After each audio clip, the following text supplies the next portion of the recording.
Wakil Presiden Komisi Eropa, Kaja Kallas, mengungkapkan bahwa Eropa tidak memiliki keinginan untuk memperpanjang mandat misi militer di Selat Hormuz.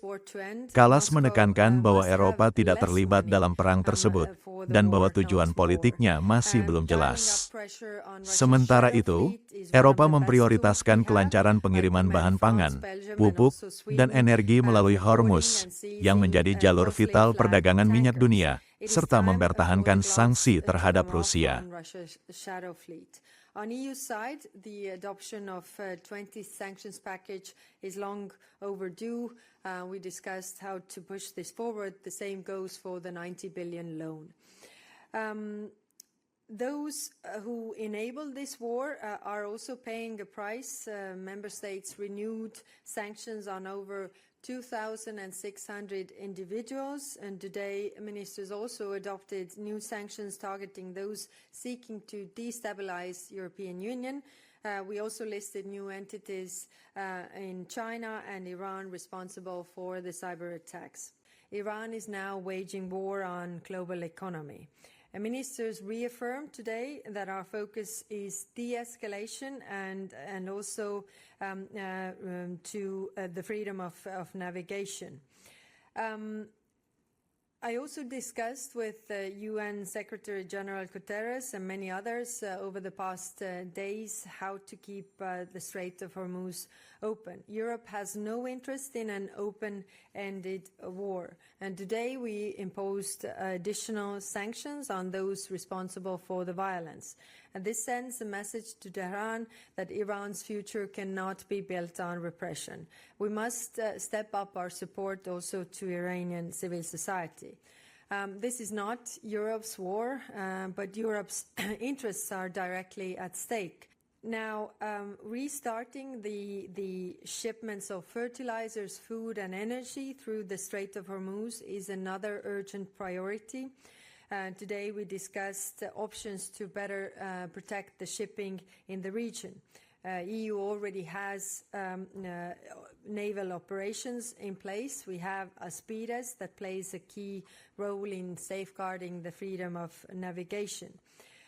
There was, in our discussions, a clear wish to strengthen this operation, but for the time being, there was no appetite in changing the mandate of the Operation Aspides for now.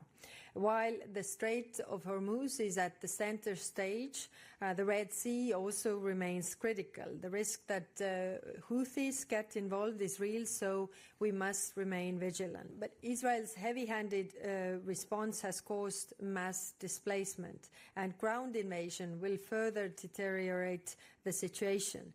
The EU will provide €100 million in humanitarian aid to Lebanon. We also continue to support the Lebanese armed forces to disarm Hezbollah. The situation in Gaza and West Bank is also worsening rapidly. Both the humanitarian situation and the political horizon are moving to the wrong direction. First, the shipping in the region. So this is not Europe's war. This situation in the region, we have the Operation Aspides, as I said, in the Red Sea. The discussion was that it should be strengthened because it doesn't have too many naval assets. It should have more. But the discussion on whether we are, also extending this mandate to cover the Strait of Hormuz to go north from the Muscat line, there was no appetite from the member states to do that. Yes, it is true that this new war in the Middle East is diverting the attention away from what is happening in Gaza and the West Bank. And ministers also raised this issue because we see that, this momentum is used to, again, hinder the humanitarian access, humanitarian aid getting into Gaza. The second phase of the peace plan is totally stalled. So we have to keep this up the attention there. And also the violent settlers, killing people without accountability, this is a major problem. And that's why there was also, again, this call that we have the sanctions on the violent settlers on the table. 26 countries want this, one is blocking. That is the sad reality that we have. On the military action, and the goals of this military action need to be, given by those who have started this war. Europe is not part of this war. We have not started this war, and the political objectives are unclear. Jelajahi cara baru mendapatkan informasi. Download MetroTV Extend sekarang.